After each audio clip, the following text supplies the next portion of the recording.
প্রবল প্রাকৃতিক দুর্যোগে সিকিমে এবার সেনা ক্যাম্পে ধস, মৃত 3 জওয়ান, নিখোঁজ 6 সেনাকর্মী।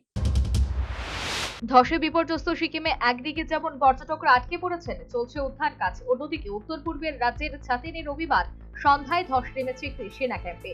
এই ঘটনায় কমপক্ষে 3 জওয়ানের মৃত্যু হয়েছে বলে জানা গিয়েছে। নিখোঁজ হয় 6 সেনাকর্মী। পাশাপাশি পর্যটকদের উদ্ধার কাজে সাহায্য করছেন স্থানীয় লাচুংবা সম্প্রদায়ের মানুষ। প্রশাসনকে সাহায্য করছেন লাচুং এর হোটেল অ্যাসোসিয়েশনের সদস্যরাও। এর মধ্যেও রবিবার সন্ধ্যে 7টা নাগাদ ধস নামে ছাতিনের সেনা ক্যাম্পে। বড়সড় ধসে প্রাথমিকভাবে 9 জন সেনাকর্মী নিখোঁজ হন। পরে 3 জনের মৃতদেহের উদ্ধার করেছে সেনা।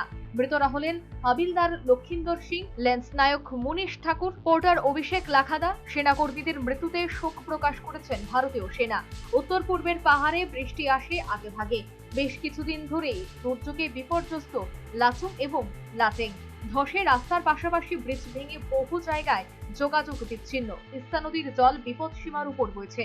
এই অবস্থায় সোমবার সকাল থেকে লাচুংয়ে আটকে থাকা পর্যটকদের নামিয়ে আনার কাজ শুরু হয়েছে।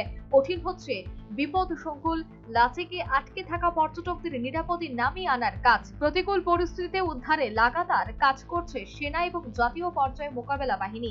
National bureau report, news vanguard.